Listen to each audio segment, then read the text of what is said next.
நாம ஆட்சிக்கு வந்து சரியா 40 நாள் ஆகுது. அதுக்குள்ள என்ன செஞ்சீங்கன்னு கேக்குறாங்க. ஒரு லிஸ்ட் ஒன்னு சொல்றேன் கேளுங்க. பெண்கள் பாதுகாப்புக்காக சிங்கப்பெண் சிறப்பு படை, 200 யூனிட் வரை கட்டணமில்லா மின்சாரம், போதைப் பொருள் ஒழிப்புக்காக தனிப்படை, குறுவை நெல் சாகுபடியை ஊக்குவிப்பதற்காக 134.83 கோடி சிறப்பு தொகுப்பு திட்டம், வழிபாட்டு தலம், ஸ்கூல், பஸ் ஸ்டாண்டுன்னு அதுக்கு பக்கத்தில் இருக்கிற 717 மதுபான கடைகள் மூடப்பட்டன. அங்க வேலையில் இருந்தவர்களுக்கு வேறு கடைகளில் வேலை, கவனிக்கப்படாமல் விடப்பட்ட அம்மா உணவகங்கள் புதுப்பிக்கப்பட்டன. பத்திரப்பதிவு துறையில் பகல் கொள்ளைக்கு ஃபுல் ஸ்டாப் வைக்கப்பட்டுள்ளது.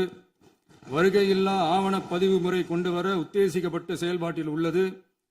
அரசு மற்றும் தனியார் மருத்துவமனையில் ஸ்கேன் மையங்களில் கருவுறுவதற்கு முன் மற்றும் பின் ஏற்படும் தவறுகளை கண்காணிக்கவும், மருத்துவ நிறுவனம் முறைப்படுத்தும் சட்ட விதிகள் பின்பற்றப்படுகிறதா என கண்காணிக்கவும், மருத்துவ மற்றும் ஊரக பணிகள் இயக்கத்தின் பயன்பாட்டிற்காக 40 புதிய வாகனங்கள் வழங்கப்பட்டுள்ளது.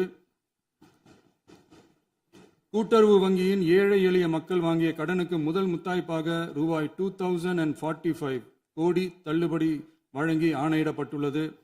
ஒன்றிய அரசிடம் கேட்டுக்கொண்டதற்கிணங்க கடந்த 2 வருடமாக நிறுத்தி வைக்கப்பட்ட இருந்த ஜல் ஜீவன் மிஷன் திட்டம் புதுப்பிக்கப்பட்டு ஜல் ஜீவன் மிஷன் திட்டம் 2.0 நடைமுறைக்கு கொண்டு வரப்பட்டுள்ளது. 18,500 கோடி அளவில் உறுதியளிக்கப்பட்ட காஞ்சிபுரம் மாவட்டத்தில் மைய விரிவாக்க திட்டம், கோயம்புத்தூரில் மின்னணு பொருட்கள் மற்றும் மின்னணு அமைப்புகள் உற்பத்தி திட்டம் மற்றும் திருவள்ளூர் மாவட்டத்தில் காட்டுப்பள்ளி LNT கப்பல் கட்டும் தளம் விரிவாக்க திட்டத்திற்கு ஒப்பந்தங்கள் போடப்பட்டுள்ளன. அனைத்து நிர்வாக நடவடிக்கைகளும் மின்னணு முறையில் மாற்றம் கொண்டு வர நடவடிக்கை எடுக்கப்பட்டு வருகிறது. சட்டவிரோத கல்குவாரி மற்றும் அனுமதியின்றி கனிமங்களை எடுத்துச் செல்வது தடுக்கப்பட்டுள்ளது. பல்வேறு குவாரிகள் சீல் வைக்கப்பட்டுள்ளன.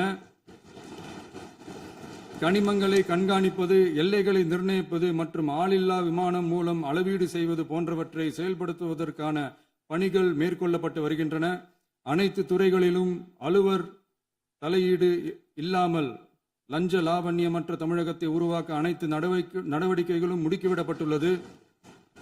இதெல்லாம் சாம்பிள் தான், இன்னும் இருக்கு. இந்த வெறும் 40 நாளுக்குள்ளேயே இவ்வளவு செஞ்சிருக்கோம்னா இனி வர்ற நாட்கள்ல கொஞ்சம் கொஞ்சமா படிப்படியா ஸ்டெடியா உழைச்சி லஞ்ச லாவண்யம் இல்லாத, ஊழல் இல்லாத, பெண்களுக்கு பாதுகாப்பான, சுதந்திரமான, டிரான்ஸ்பரண்டான தமிழ்நாட்டை நம்ம சொந்தங்களான தமிழக மக்களுக்கு தர்றது தான் நம்மளோட ஒன் அண்ட் ஒன்லி டார்கெட். கண்டிப்பா அதை நிறைவேற்றியே காட்டுவோம்.